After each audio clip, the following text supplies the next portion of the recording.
जीवन इतना आसान कहाँ था। एक के बाद एक मुसीबत ने उमा को तोड़ कर रख दिया था। लेकिन ये भी तो सच है, भगवान केवल गरीबों की परीक्षा लेता है। कौन जाने ये तकलीफ, कच्चे घर में धुएं के घुटन की तकलीफ। घर की छत टपकने से इर्द गिर्द जमे पानी की बदबू, ऊपर से ऊपर से एक जवान और खूबसूरत बेटी। बड़ा मुश्किल होता है ये सब बर्दाश्त करना। लोगों की नज़र खूनी भेड़िए की तरह उमा और उसकी बेटी भव्या को ताकती है। भव्या, सिर पे दुपट्टा रख ले बेटी। कितनी बार तुझको कहा है कि बिना दुपट्टे के बाहर मत जाया कर। माँ, मैंने भी तो कितनी बार कहा है, मेरा दुपट्टा फटकर तार तार हो गया है।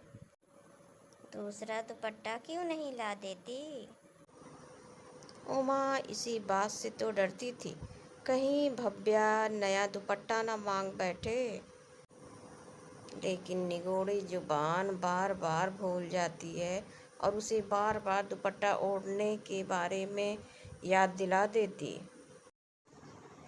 एक दिन उसने सोचा, क्यों ना मैं एक बार इस बक्से को खोल कर देखूं, कहीं मेरी ही रेशमी साड़ी इसमें पड़ी हो।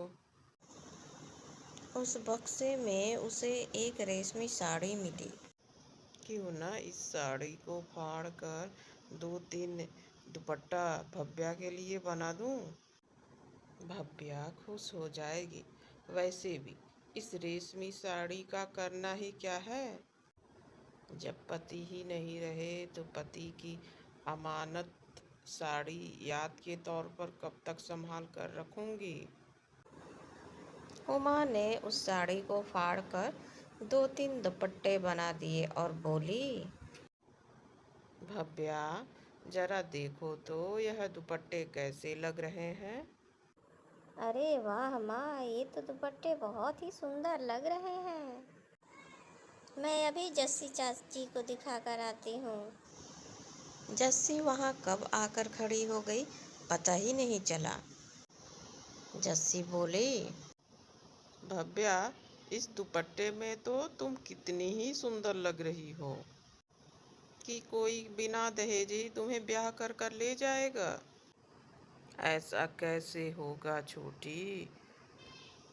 एक तो बिना बाप और भाई के बेटी, उस पे से ये टूटा फूटा घर देखकर कौन ब्याह करेगा मेरी बेटी से। कोई तो पलट के भी नहीं देखता। कितने दिन से परेशान हूँ, इसकी शादी हो जाए तो मुझे मुक्ति मिल जाए। तुम चिंता मत करो जीजी, देखना एक दिन सब ठीक हो जाएगा। हमारी भव्या को एक अमीर घर का लड़का ब्याह करने आएगा, तुम देख लेना। सुजीत एक अय्याश और बिगड़ा हुआ लड़का था। उसके पिता ने उससे तंग आकर उसे अपने जायदाद से बेदखल करके निकाल दिया। सुजीत की माँ क्रांति अपने बेटे को घर से जाते हुए देख तड़प उठी और बोली, सुनो जी, मैं आखिरी बार कहती हूँ, मेरी बात मान लो। इसे एक मौका और दे दो।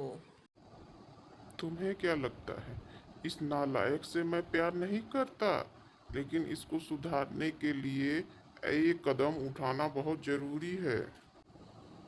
देखो, अगर ये कोई अच्छी लड़की से शादी करता है तो मैं अपनी सारी प्रॉपर्टी इसके बीवी के नाम कर दूंगा, लेकिन इसे फूटी कौड़ी भी नहीं दूंगा। यह सुनकर सुजीत को एक राह दिखाई दी।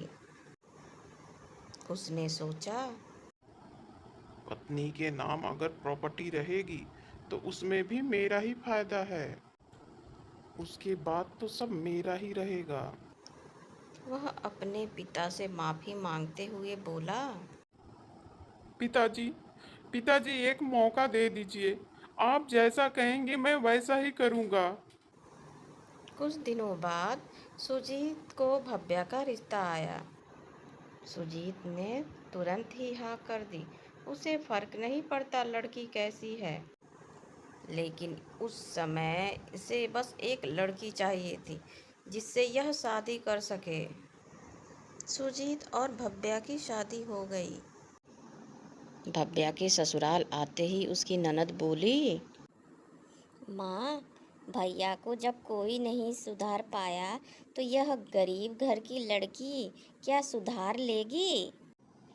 चुप करो रीमा, अभी दुल्हन को घर में 2 घंटे हुए नहीं कि तुम अनाप शनाप बोलने लगी। अगर उसने सुन लिया तो गजब हो जाएगा।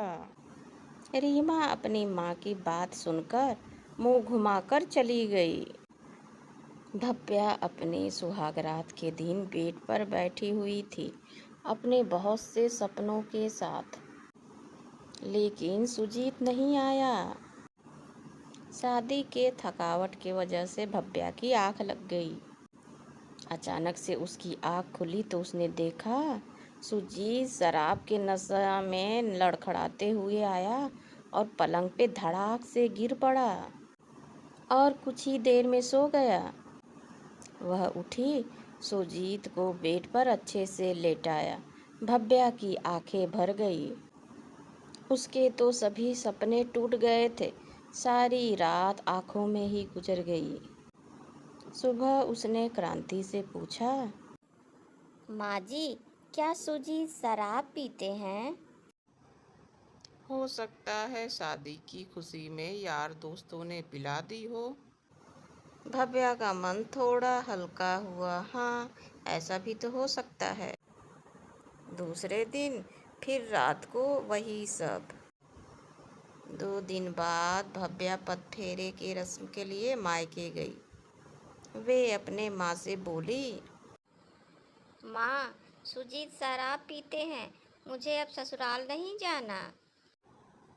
भव्या, शादी के बाद ससुराल ही लड़की का घर होता है।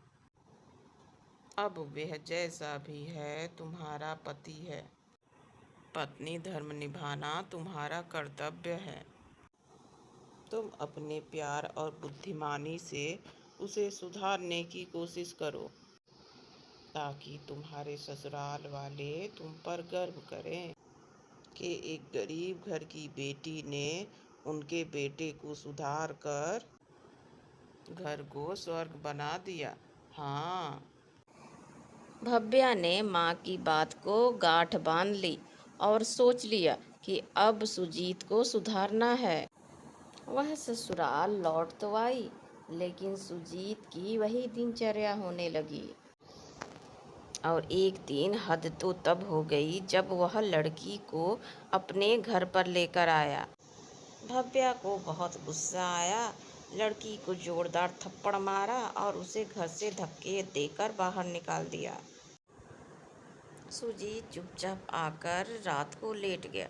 सुबह जब हुई तो उसकी आँख खुली तो उसे रात की बात याद आई तो वह भव्या पर गुस्सा करके चिल्लाने लगा, भव्या, तुम्हारी हिम्मत कैसे हुई मेरे दोस्त को थप्पड़ मारने की? तुम्हें क्या लगा तुम घर में लड़कियां लाओगे और मैं बर्दाश्त करूंगी? मेरा बस चलता तो उसकी हड्डियां तोड़ देती। हाँ। लगता है तुम अपनी औकात भूल रही हो, 2 कौड़ी की औरत। ये कहकर भव्या को वह मारने दौड़ा, लेकिन भव्या ने उसका हाथ पकड़ लिया और बोला, बेशक मेरी औकात 2 कौड़ी की हो, लेकिन तुम्हें सारी उम्र जेल में चक्की पिसवा सकती हूँ। इसलिए मुझे कमज़ोर समझने की हिम्मत मत करना। सुजीत भव्या के हिम्मत को देखता रह गया और भव्या उसका हाथ झटककर बाहर चली गई। शिवलाल ने बाहर खड़ा होकर यह सब सुना तो वह मुस्कुरा दिए। बहू, आज तुम्हारी हिम्मत देखकर मन गदगद हो गया। काश इस तरह की हिम्मत मैंने पहले दिखाई होती, तो आज सुजीत ऐसा नहीं होता। पिताजी, इनको सुधारने के लिए हमें कुछ तो करना होगा, नहीं तो मेरी ज़िंदगी खराब हो जाएगी। शिवलाल ने देखा कि सुजीत दरवाजे के पीछे छुपकर उनकी बातें सुन रहा है। शिवलाल ने भव्या को इशारे करते हुए कहा, बहू, मैंने जायदाद के कागज तैयार कर लिया है, बस तुम्हारे एक हस्ताक्षर की जरूरत है। फिर सारी प्रॉपर्टी तुम्हारी है, तुमको जो करना हो वह करना। पिताजी, मैंने तो सोच लिया है। सबसे पहले मुझे तो सुजीत को तलाक देना है। उसके बाद उसने मेरे पे हाथ उठाया था, उसके जुर्म में उसको जेल भेजना है। इतनी सारी जायदाद का मैं अकेले क्या करूँगी, इसलिए मुझे किसी भी अच्छे लड़के से शादी तो करनी ही पड़ेगी। फिर हम और आप खुशी खुशी रहेंगे, ठीक है ना पिताजी? यह सुनते ही सुजीत को तो पसीना आ गया। उसने क्या सोचकर गरीब घर के लड़की से शादी की थी। भव्या के नाम प्रॉपर्टी होने के बाद उसको मार पीट कर भगा देगा, लेकिन यहाँ तो एकदम खेल पलट गया, उल्टा ही पड़ गया। लेकिन भव्या तो बहुत तेज निकली। उसने सोचा, इसने अगर उसको जेल भेज दिया तो उसका क्या होगा। यह तो प्रॉपर्टी की मालकिन बनी बैठेगी और वह जेल में चक्की पीसता रह जाएगा। उसने सोचा कि अब यही सही मौका है, भव्या के पैर पकड़ के माफ़ी मांग लेता हूँ, नहीं तो वह तो उसको जेल भिजवा कर ही छोड़ेगी और प्रॉपर्टी की मालकिन भी बन जाएगी। फिर सुजीत ने भव्या से माफ़ी मांगी और अपनी हैप्पी फैमिली अच्छे से जीने लगा।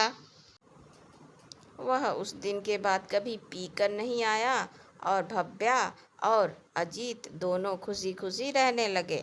तो दोस्तों, आज की कहानी आपको कैसी लगी ज़रूर बताइएगा कमेंट में। फिर मिलते हैं नेक्स्ट वीडियो में, तब तक के लिए bye. Thank you so much मेरी पूरी वीडियो देखने